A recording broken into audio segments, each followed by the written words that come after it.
Iván, buen día, ¿cómo estás? Ya estamos ok para dar inicio. Podés prender tu cámara y tu micrófono y iniciar con el workshop.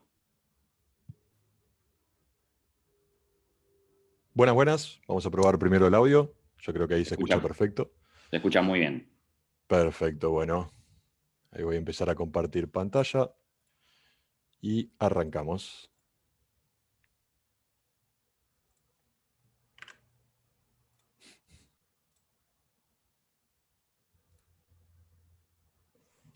Bien, ahí vemos si se ve la pantalla. Se ve perfecto. Bienvenido a EFI Week.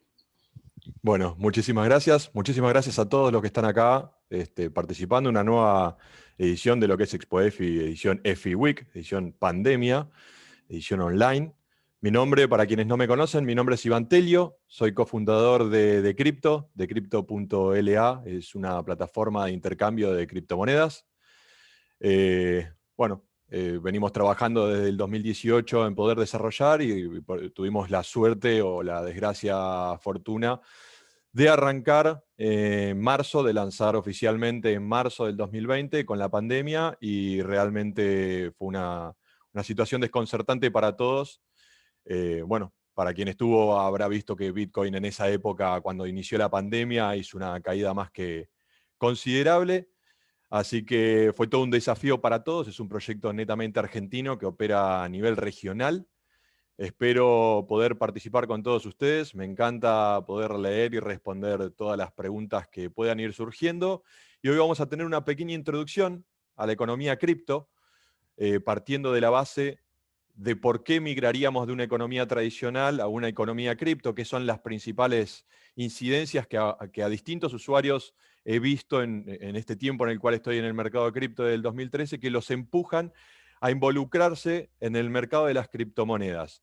Cada uno ve distintas cosas o distintos tipos de intereses según los conocimientos que tenga uno previamente. A mí en lo particular me llamó mucho la atención del lado tecnológico, eh, pero en cuanto empecé a entender un poquito más de Bitcoin, vi distintas cosas que sucedían en mi economía normal. Yo me dedicaba al rubro textil en ese momento y me encontraba con diferentes dificultades que principalmente las ponía el Estado, con lo cual encontré soluciones en el mercado de Bitcoin que me adentraron a involucrarme cada vez más hasta participar en este panel. Así que bueno, bienvenidos a todos, muchísimas gracias por participar.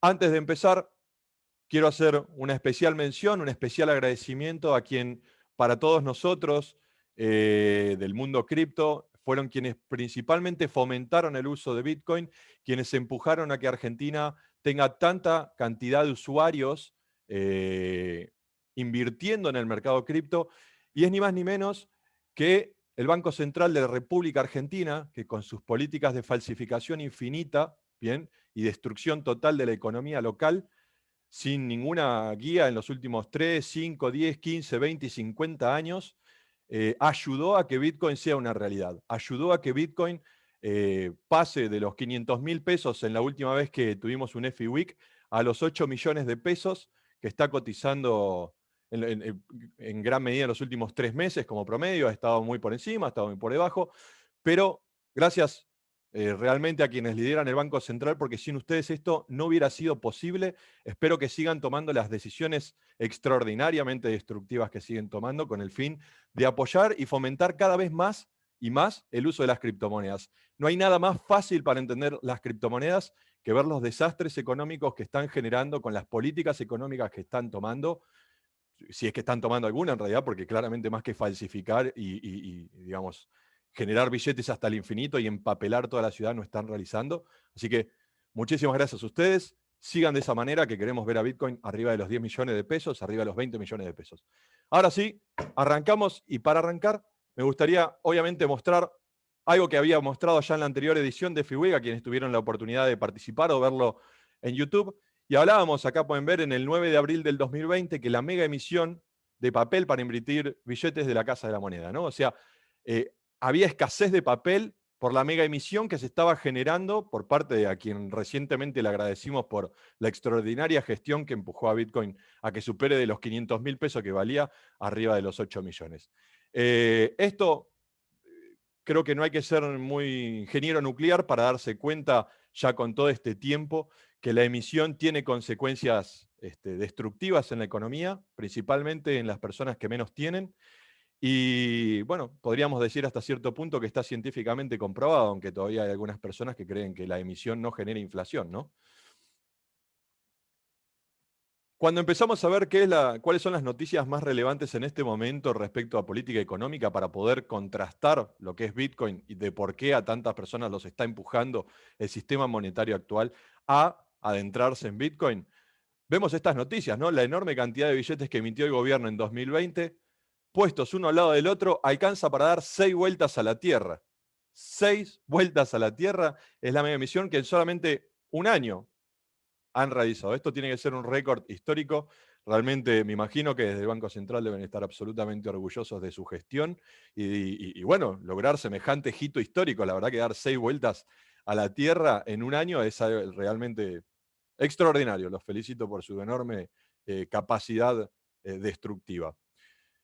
La siguiente noticia parece broma, pero esto abre Infobae un domingo y te muestran estas noticias, ¿no? La relación íntima entre la inflación y los boludos, aparentemente, ¿no? Una noticia con un título bastante impactante. Es claro que Bitcoin ha realizado una subida extraordinaria.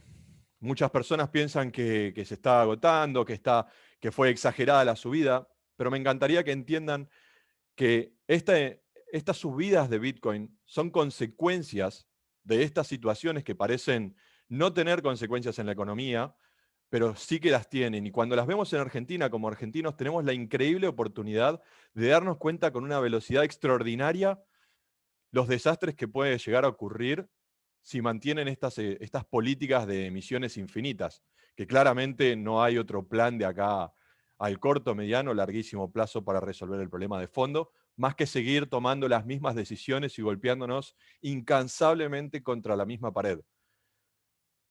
Pero esta misma postura que viene tomando Argentina en los últimos 20 años, desde la salida de la convertibilidad, empezaron a tomarlo otros países en los últimos años.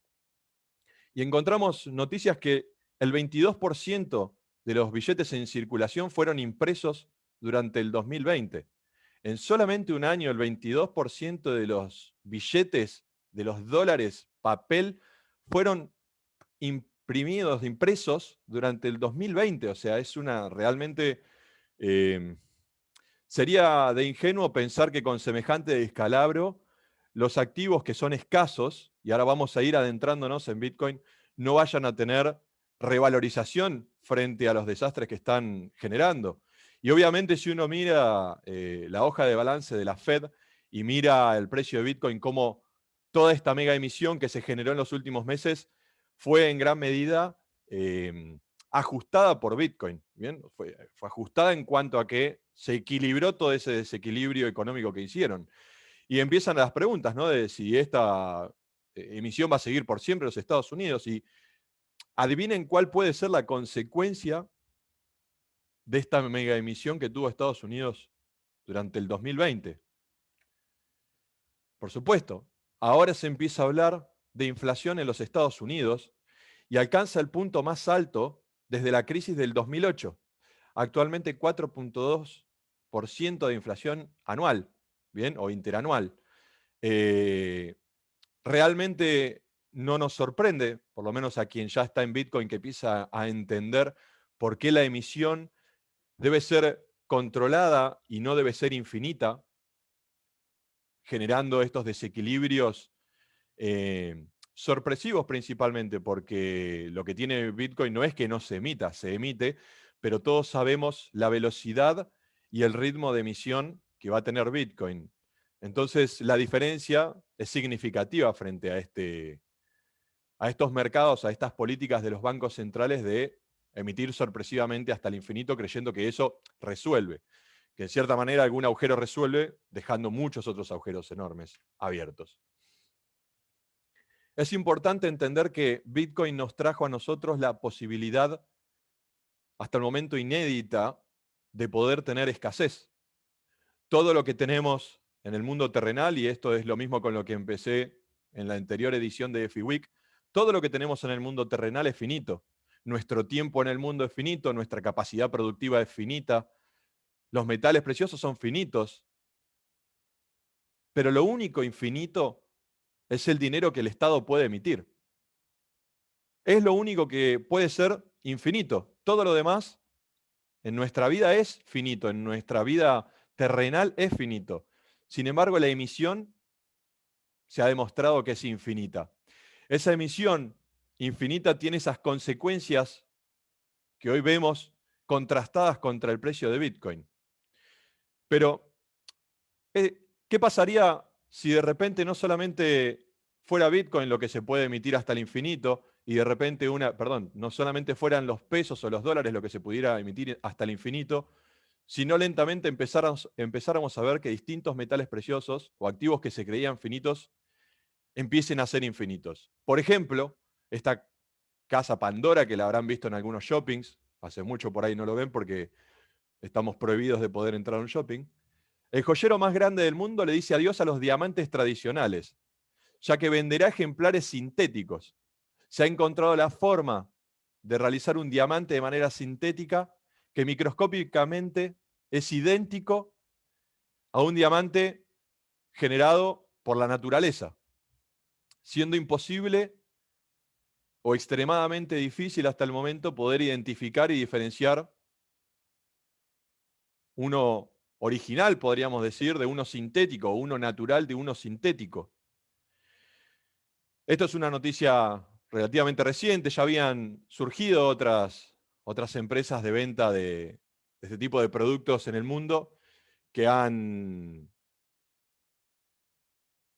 generado este tipo de políticas, ¿no? De empezar a cambiar su modelo de negocio, de pasar de los diamantes tradicionales a los diamantes sintéticos. Así que si estaban pensando en regalarle algo a su esposa, es un buen momento para comprar uno sintético, que vale hasta 4 veces menos que uno tradicional, ¿no? Pero aún hoy, en el 2021 después de Cristo, no solamente podemos ver que los billetes son infinitos, que ahora también los diamantes son infinitos, sino que vemos la cantidad de estafas que hay por la dificultad que existe para poder identificar si el oro es o no original. Y vemos cientos de notas que van saliendo mes a mes o año a año, en donde algunas pocas personas se animan a admitir que han sido estafadas en la compra-venta de algún tipo de oro que no era original. Desde ya que si me lo preguntan a mí, teniendo una alianza, jamás he verificado si es o no original. Confié directamente en el vendedor y confié totalmente en que era original. Hace un tiempo me adentré un poquito en esto y pude ver la forma de ver si era o no original, al margen de tener algún tipo de ácido, ¿no? Pero para resumir esta pequeña parte y adentrarnos ahora sí en la parte de Bitcoin, es importante entender que hay un sinfín de productos que en los próximos años las personas van a poder directamente imprimir en su casa, para que no solamente sea el Banco Central quien puede falsificar dinero, sino que todos nosotros podamos hacer 2 tazas, 10 tazas, 2 cuadros, 10 pinturas famosas, 10 obras de arte conocidas, tener 150 cuadros exactamente iguales, al ojo no crítico, al ojo desconocido, desde ya que el ojo crítico tendrá la capacidad para después poder saber si una obra es original o la otra es una réplica. Pero estamos hablando que nos adentramos en el camino de tener todo replicado y al alcance de la mano, desde una impresora 3D que ahora no solamente puede imprimir objetos en plástico, sino hasta incluso propiedades enteras. Y en el medio de todo ese contexto, digamos, arrancando del 2008-2009, es que aparece Bitcoin. Y con Bitcoin encontramos una nueva economía. Y esta nueva economía, a diferencia de la anterior, tiene varios hitos importantes después de 40 años de desarrollo para llegar a lo que fue enero del 2009 en el lanzamiento de Bitcoin, resolviendo un sinfín de problemas que todos en el día a día vemos, pero pocos ponen la atención en resolverlo, porque la mayoría, o principalmente los estados, se abusan de esos problemas para su propio beneficio, ¿no? En este caso sería emitir hasta el infinito, por ejemplo. Y una de las principales bondades que tiene Bitcoin, o particularidades las cuales llama inmediatamente la atención, es la emisión limitada. Creo que esto ya en el 2021 no es ninguna novedad, saber que de Bitcoin va a haber 21 millones de monedas, que al día de hoy está en proceso esa búsqueda de los 21 millones, que continuamente van saliendo nuevos Bitcoin cada bloque que se une a la cadena de bloques cada 10 minutos, que actualmente esa emisión es de 6,25 Bitcoins cada 10 minutos, que viene de 50 Bitcoin cada 10 minutos, bajando a 25, bajando a 12,5, bajando a 6,25, y que casualmente, mientras que todo el mundo estaba saliendo con una política monetaria de mega emisión para paliar la crisis generada por el COVID a nivel mundial, Bitcoin en el mismo contexto dividió a la mitad su emisión, pasando de 12,5 Bitcoin cada 10 minutos a 6,25 Bitcoins cada 10 minutos. A contramano del mundo. Pero ¿quién decide hacer eso en ese momento exacto mientras que todo el mundo estaba emitiendo, bajar la emisión? Satoshi Nakamoto.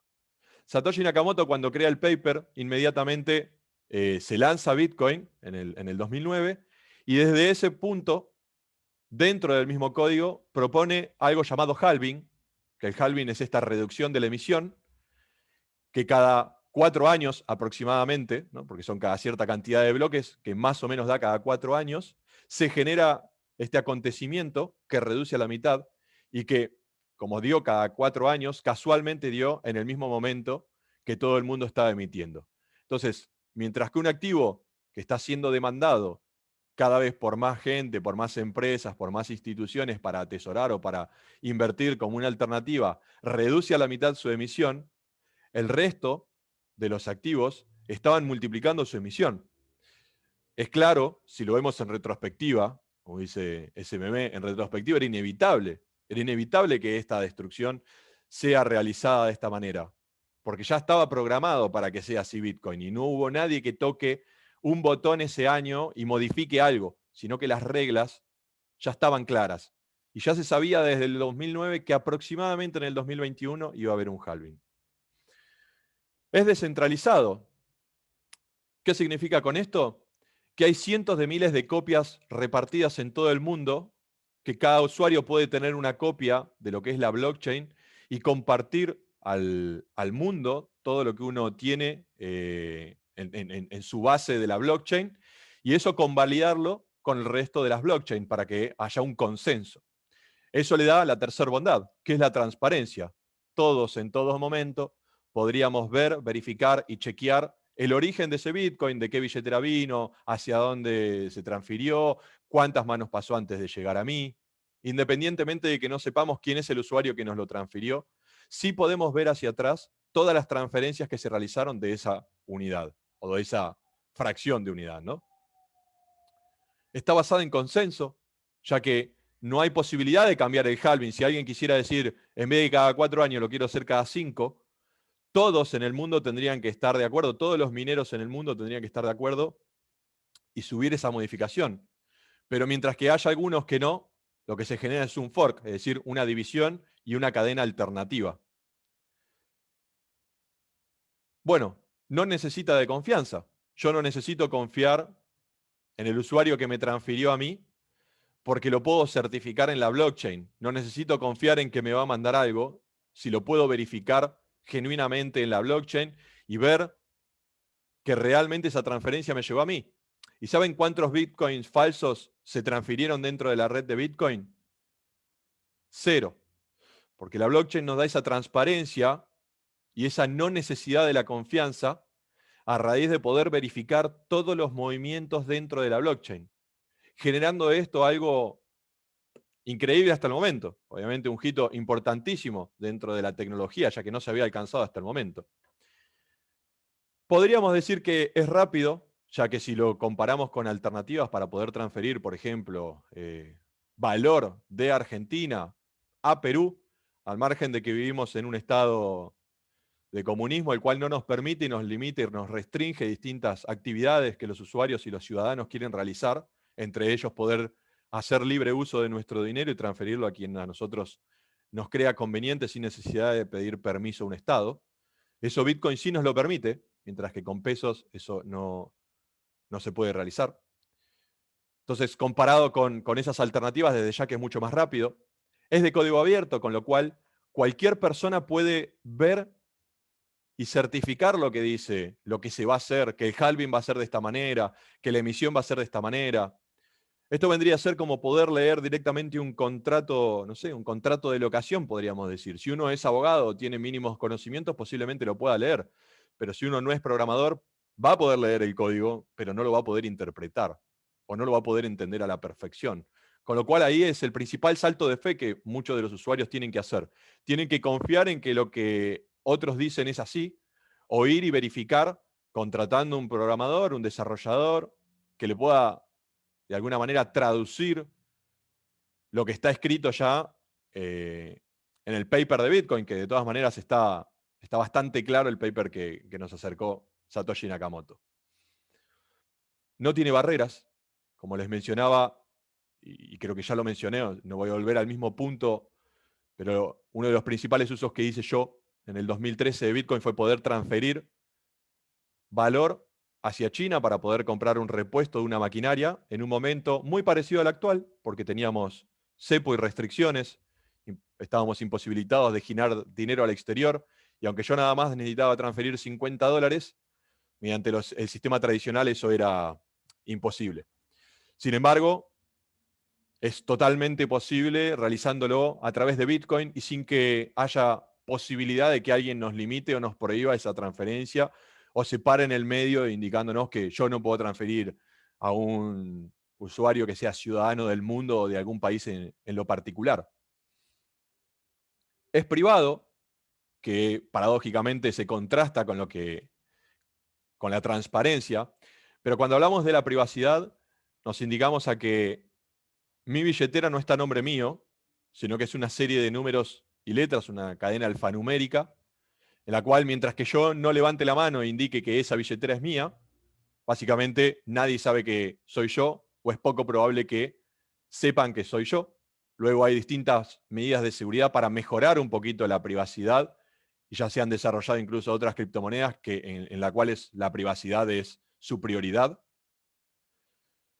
Es sin devoluciones o chargebacks, en lo cual es discutible la bondad que tiene esto. Lo podríamos contrastar con PayPal, en el cual uno puede vender un bien intangible y que después el receptor del dinero o digamos que el que haya recibido el dinero, que luego le hagan un cargo reverso, que le retiren el dinero de su cuenta, indicándole tal vez que la operación que estaba realizando era apócrifa o no era legal o no estaba bien realizada. Entonces esa retención del dinero es una seguridad para el usuario menos experimentado, pero desde ya que es negativo para las libertades de las personas y es incensurable. Y con esto hago hincapié nuevamente en lo de sin barreras, en lo de transparente, en poder transferir dinero a otro país, pero también cuento una pequeña anécdota que posiblemente a alguna otra persona le haya ocurrido. Yo tenía una empresa en la cual tenía la cuenta bancaria de la empresa, se me fueron acumulando centavos por el pago fuera de término de los impuestos.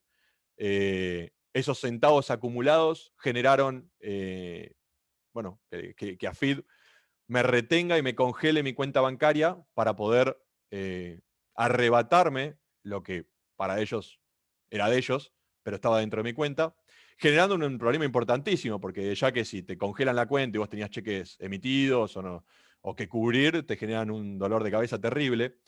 Y acá es importantísimo entender que cuando uno tiene Bitcoin, lo primero que logra es la libertad. Uno puede tener un Bitcoin en un celular o en la cabeza o en un papel escrito las llaves privadas, las 12 o 24 palabras de esa criptomoneda o de esa billetera en realidad.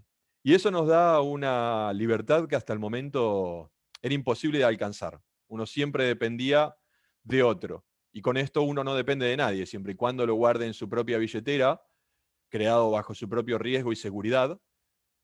Todos podemos tener bajo nuestro poder y nuestro control a esa unidad de Bitcoin. Y por más que pierda el celular, o la computadora, o se me rompa digamos, el disco rígido, sé que con esas palabras voy a poder recuperar mi dinero.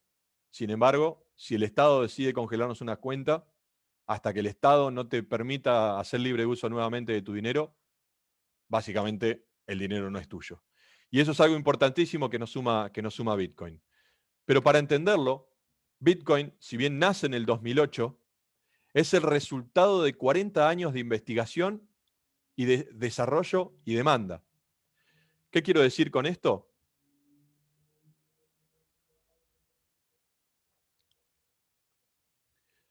Para que Bitcoin exista y funcione se necesitaron de muchas otras funciones que fueron creadas por distintos actores de la historia. Podríamos arrancar desde el 74 diciendo que sin el protocolo TCP/IP de transferencia de datos por Internet no podría existir Bitcoin desde ya. Podríamos decir que sin la prueba de trabajo o el POW que utiliza Bitcoin, Bitcoin no sería lo que es. Y sería proyectos previos como el BitGold o el Liberty Reserve, que han sido proyectos previos de Bitcoin, que han durado un tiempo, pero no han alcanzado el nivel de madurez que logró Bitcoin en los últimos 13 años prácticamente. Se necesitaron de muchas variables que unidas generaron la posibilidad de que exista Bitcoin. Utilizando sistemas criptográficos que son milenarios, digamos. La criptografía no es algo que se inventó puntualmente para la necesidad de Bitcoin, pero sí una invención necesaria para que esto funcione. Así como la función tan simple de hash. Para quien no está relacionado con esto, vamos a saltar este. Para quien no está relacionado con la función de hash, el hash lo que nos permite es poder identificar la originalidad, podríamos decir, la originalidad de un archivo y que éste no haya sido modificado bajo ningún término. Es decir, si nosotros tenemos un documento de texto que adentro dice perro, su hash va a ser X. Si nosotros movemos ese archivo a otra computadora, lo movemos al celular, lo guardamos en el mail, lo volvemos a descargar, cuando volvamos a mirar ese hash, va a seguir siendo X. Ahora, si nosotros abrimos ese archivo y a perro le agregamos un punto, ese hash cambia totalmente. Y no es que cambia parcial, cambia totalmente. Pueden observar acá lo que estoy marcando dentro de esto. Todos estos hashes.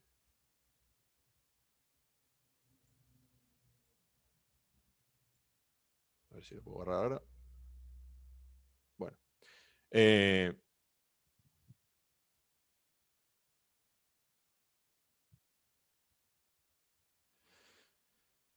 Bien. En resumen, el hash nos permite identificar que eso sea original y que no haya tenido ninguna modificación. Y cuando nosotros vemos los hashes dentro de lo que es Bitcoin, lo que vemos son los lotes de transferencias, toda esa información de las transferencias que están contenidas dentro de esa operación. Me detuve un segundito a leer algunas de las preguntas dentro del chat que van surgiendo.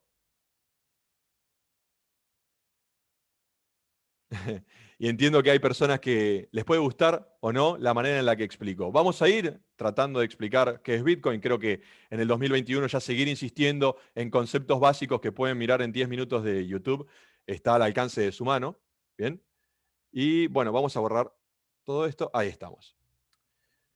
Y este es el resultado final de todas estas tecnologías o todas estas necesidades tecnológicas para poder crear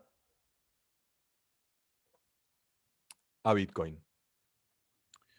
Como podemos ver, ha funcionado en los últimos 10 años perfectamente como reserva de valor. Planteo en los últimos 10 años principalmente porque no hay gráficas o accesibles fácilmente previas al 2012. Pero podemos observar cómo un activo pasó en los últimos 10 años de valer 1 al valor de la foto que había publicado que estaba en 45.000 dólares. ¿Bien? Cuando una persona pregunta, ¿va a seguir subiendo Bitcoin? Bueno, es importante entender que, que, es, que va a seguir subiendo en la medida que sigan falsificando el dinero, en la medida que contra lo que se mide, es decir, Bitcoin contra dólares, si sigue emitiendo dólares hasta el infinito, claramente Bitcoin puede seguir subiendo hasta el infinito. Y eso es importante entenderlo. Ahora, cuando medimos a Bitcoin, como se los mencioné, las principales particularidades que tienen, y al margen de lo que uno pueda pensar del gasto, del consumo eléctrico, o un sinfín de etcéteras, que uno, y es importante verlo, pero es importante entender que en Bitcoin se puede calcular con exactitud, gracias a toda la transparencia que tiene el sistema, mientras que no hay una persona acá que me pueda decir con exactitud cuántos recursos se consumen para poder emitir estas 4 vueltas al planeta Tierra en papel moneda y que ese papel moneda llegue a tu bolsillo, ¿no? Desde traer el papel, importarlo en Argentina, imprimirlo, entregarlo, distribuirlo y que llegue al cajero y el cajero a las 24 horas encendidas.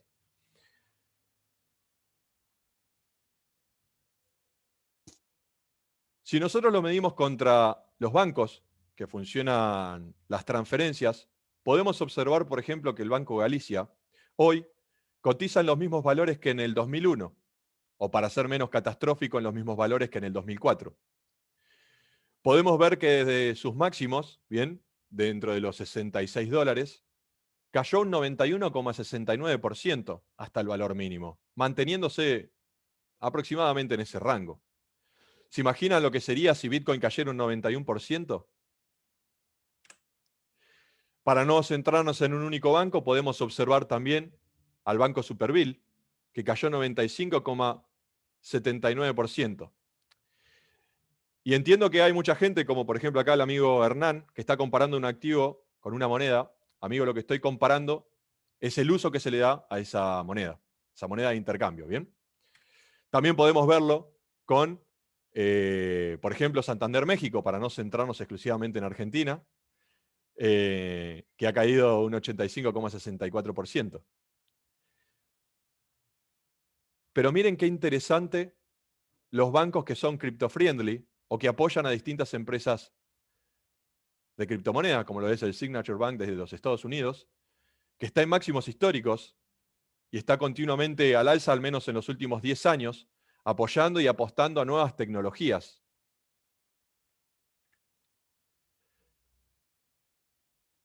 Lo mismo podríamos ver con el Silicon Valley Bank, por ejemplo, que ha sido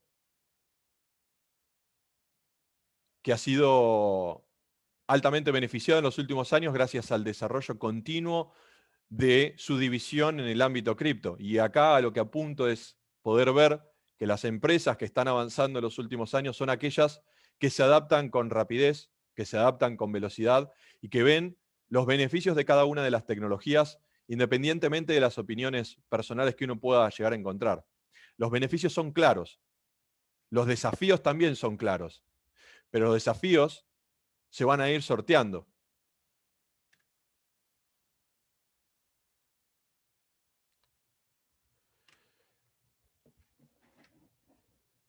Esto es en gran medida lo que llevó a Bitcoin de 1 a los 60.000 dólares que alcanzó, con su corrección de las últimas semanas, posicionándolo en la zona de los 45.000 dólares. Entiendo que hay muchas personas que buscan entender con facilidad cómo funciona una transferencia, cómo funciona la génesis de Bitcoin, cada línea de código de la línea de Bitcoin. Es imposible en una charla de 45 minutos poder exponer eso con el nivel de certeza e información que amerita, sin tener un conocimiento previo en desarrollo o programación. También los invito a entender que muchas personas que hacen transferencias bancarias no se fijan cómo funciona el sistema bancario detrás para realizar una transferencia, sino que lo usan y lentamente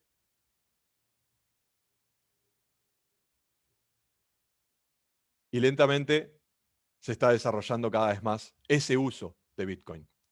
Pero desde ya que una de las problemáticas que tiene o que muchos usuarios se encuentran es la volatilidad. Y esa volatilidad que a muchos los desalienta fue resuelta utilizando toda la tecnología Bitcoin aplicada a monedas estables o stablecoins. Las stablecoins no solamente son unidades que están basadas uno a uno contra una moneda fiat, como podríamos decir, por ejemplo, el dólar, y mencionar a USDT, a Tether, ¿bien? Podríamos mencionar otras como TrueUSD o DAI, por ejemplo, que tienen sistemas parecidos de funcionamiento porque son stablecoin, pero completamente diferente en cuanto a la garantía vaqueada. Pero también podríamos mencionar activos como Paxgold. Paxgold es un activo el cual es un stablecoin que en vez de estar medida o vaqueada en $1, está vaqueada en oro, en una onza de oro.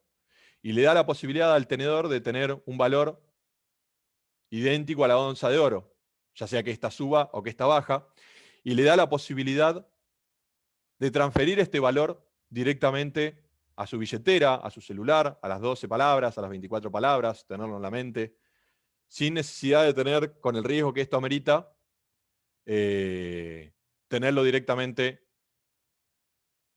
físico, ¿no? Y acá, Alfredo, sí, Bitcoin cayó un 80%, pero si observás, estamos hablando de caídas del 95% y del 91%, y son recientes. No en un nivel de inmadurez como el que tenía Bitcoin en el 2013 o en el 2016. Bien, siguiendo esta línea de las stablecoins, que son realmente lo que en el último tiempo están acaparando la atención de la mayoría de los inversores, por la posibilidad,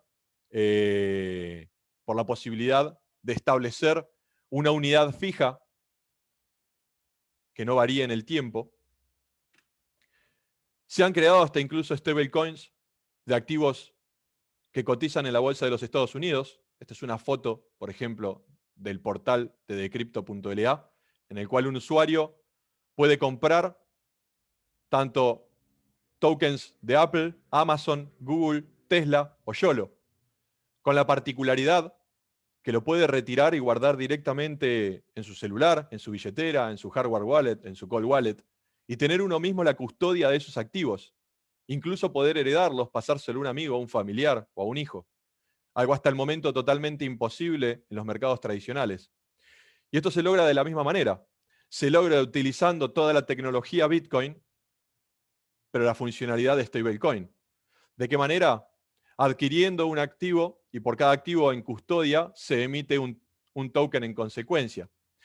Ese activo queda resguardado y auditado para seguir el control de que realmente existe un encaje de 1 a 1, y eso nos da la posibilidad de poder comenzar a generar stablecoin o tokenización de un sinfín de activos, que podríamos mencionar acá Apple o Amazon, pero ya que hay proyectos muy conocidos que salen en todos los portales de noticia de stablecoins en soja, de stablecoin en metros cuadrados, de stablecoin de territorio, ¿bien?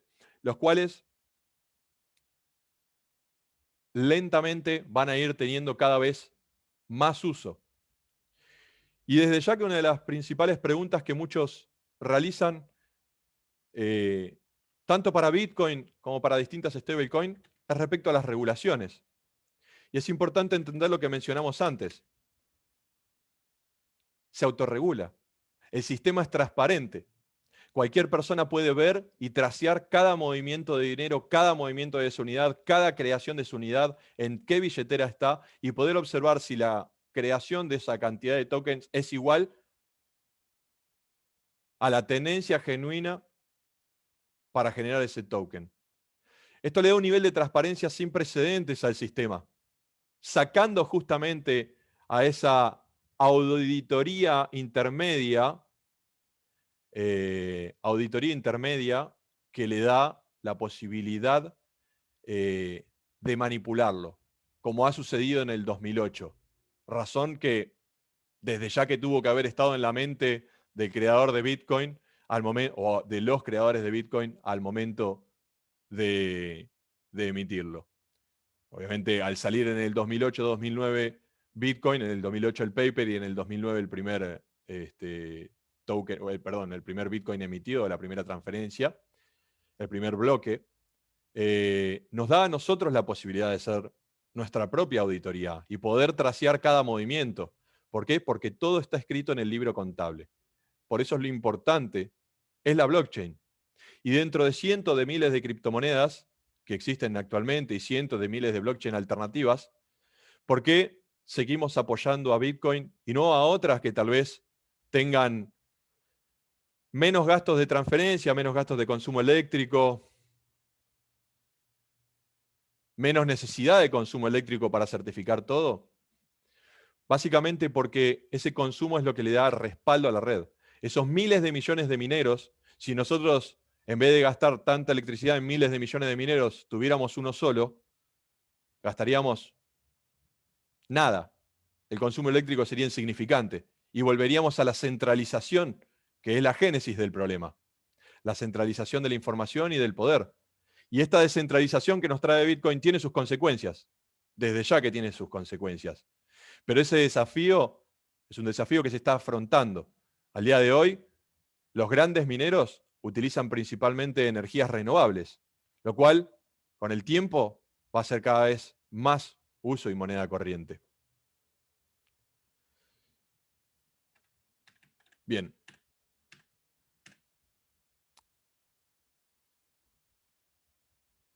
Entendiendo un poquito y sin adentrarnos mucho, porque solamente recuerden que tenemos 45 minutos para poder mantener este espacio, es importante que entiendan que posiblemente la segunda criptomoneda más importante de la actualidad o de los últimos años viene siendo Ethereum. Y una pregunta que siempre me hacen es, ¿Ethereum es el nuevo Bitcoin?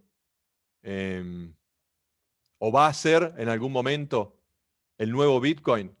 Sobre todo ahora que empiezan a ver el consumo, la velocidad. Hay que destacar que Bitcoin saca un bloque cada 10 minutos, mientras que Ethereum por minuto saca montones, con lo cual la velocidad es tremendamente superior. También lo están siendo sus fees por transferencias de los últimos meses, que ha sido altamente afectada, generando que una transferencia en Ethereum pueda costar hasta $20.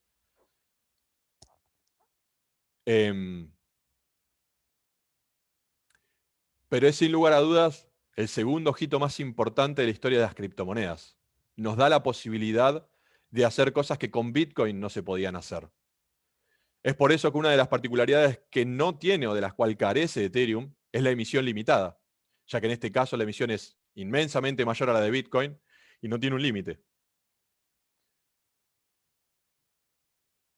Bien, hay que destacar que para las personas, incluso como yo, que soy un poco anti Ethereum principalmente por la problemática de las transferencias o de los costos de las transferencias, es importante destacar que están en desarrollo para lo que es Ethereum 2.0 y es importante entender que esos son los desafíos que van a ir surgiendo en este experimento social en el cual se va a ir resolviendo en la medida que los reconozcamos, en la medida que la comunidad reconozca e identifique una problemática y de ahí puedan empezar a gestar distintas soluciones y luego se encontrarán otros desafíos.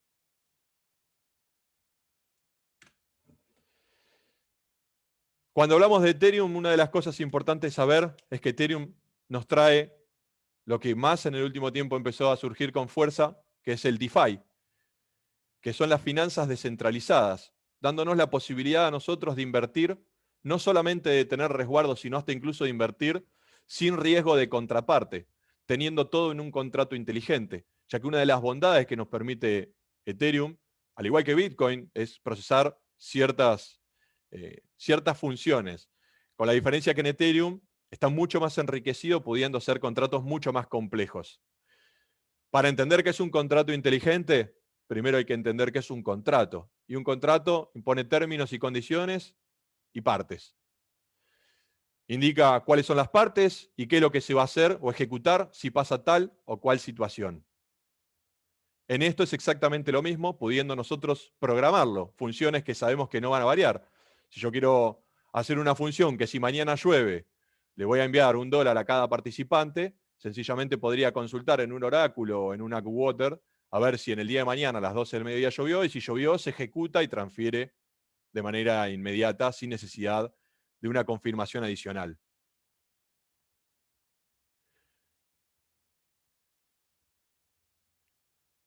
Bien, entonces es importante ver que en este momento hay 76 billions luqueados, o sea, congelados, en distintos contratos que están funcionando actualmente, y esto crece a una velocidad impresionante, evidenciando que el mundo va hacia este lado.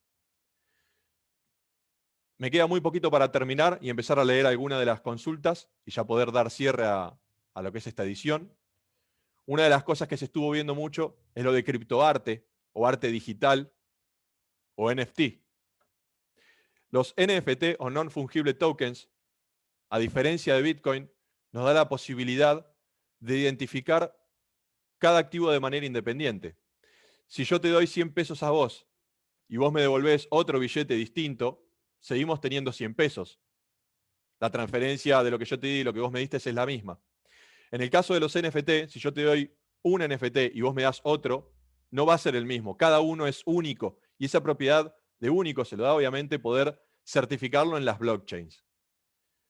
Es algo que está todavía en pleno desarrollo, en pleno auge, que empieza a crecer, pero empieza a encontrar algunos huecos muy importantes. Por ejemplo, en lo que nosotros o cualquier persona de más de 30 años ha tenido en su generación, que son las figuritas, por ejemplo. Por ahí para un chico más joven va a ser la pistolita que se compraron en el juego, o el sombrerito, o la remera que utilizaron en el juego, que tiene un mercado gigantesco, que mueve miles de millones de dólares diariamente. Esto se va a poder hacer a través de este tipo de tokens. Estos tipos de tokens fueron gestados específicamente para cumplir con esa funcionalidad. Y acá es importante entenderlo, y con esto voy a ir cerrando.